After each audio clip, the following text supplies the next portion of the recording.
Hey everybody, it's Neil from Growlies. Today I wanted to talk about digestive enzymes. And as I've had to be reminded a few times this week, digestive enzymes are not probiotics and they are not prebiotics. They are digestive enzymes. They're the things that assist the pancreas in doing the job of digesting the food so that your probiotics and your prebiotics can make use of that digested food. And so let's talk about digestive enzymes. One of the easiest digestive enzymes that you can add to your dog's diet and your cat in limited amounts as they allow, they do control that more than dogs, would be apple cider vinegar with the mother in it, so a living one. We sell the Omega Nutrition apple cider vinegar. Just a capful in their food is a great digestive aid and can assist the pancreas in doing its job. It can also help with heartburn. So I know it's counterintuitive because we've been taught for many years to add like a chalky substance in order to negate the acid in our stomach to offset heartburn. But the truth of the matter is that you need more acid, not less, and an apple cider vinegar can really assist with that kind of thing. So adding that to your pet's diet is an exceptional aid for digestion, and cheap and easy and all those good things. A nice living food that will assist that pancreas in doing its job. And then we get things like Prozyme and Healthy Gut by Adored Beast that ultimately have those things like bromelain and papain and plant-based, mostly plant-based, not exclusively, but mostly plant-based digestive aids.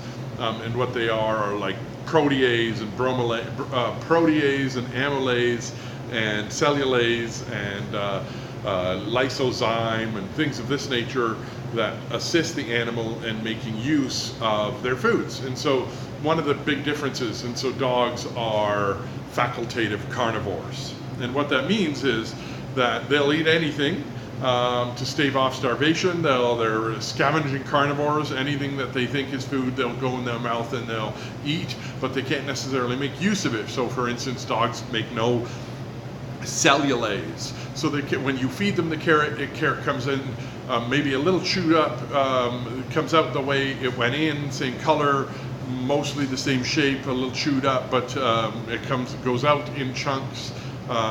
It went in chunks. It's not really digested by them because they have no cellulase, and so they can't be omnivores because the omnivore could make use of that carrot because they could break down the cellulose, and so we need to break down that cellulose for them, and that's why we would steam veggies or masticate veggies for them so that they can get some bioavailability out of them.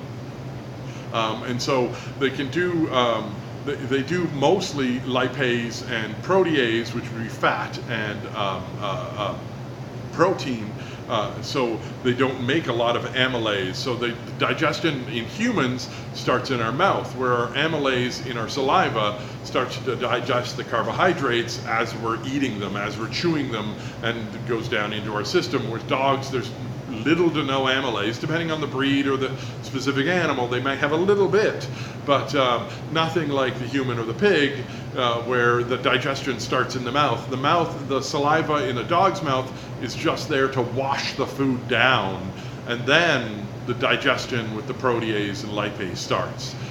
Very little amylase, and that's why we really have to help them when we feed them carbohydrates by cooking them or grinding them or doing things to them that make them available. Now these kinds of things, the Prozyme or the Healthy Gut or the apple cider vinegar, help your animal get things out of their food and assist their pancreas. So the reason we need to assist their pancreas is for generations of bad feeding habits and generations of raising them incorrectly. A lot of dogs need assistance there. And so these kinds of things, don't underestimate the value. It'll help them get more out of the good foods you're feeding them. So if you move to a fresh food diet, you want to help the dog even more, this is the easiest way to do that.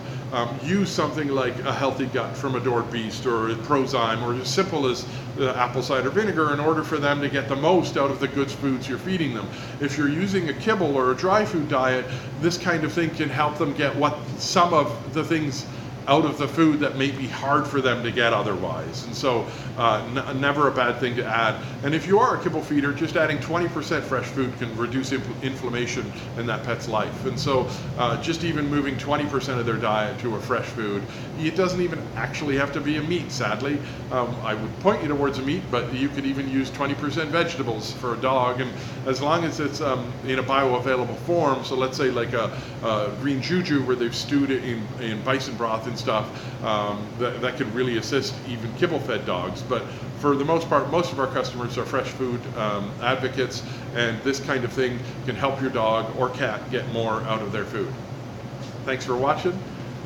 Don't hesitate to give us a shout should you have any questions about Growlies. You can find us at growlies.ca. Our telephone number is 250-391-4475. We do have more parking around back.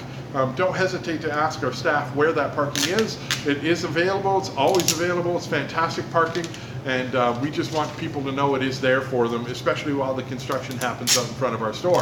And we do deliver. So if you want it brought to your door in some, happily brought to your door with pay at the door using debit or credit, we're happy to do that, and we're looking to do further access for that kind of service online soon. And then lastly, please follow us or like us on the Facebook and the Instagram. You can also find us on YouTube and LinkedIn. Thanks so much, and love your dog. Cheers.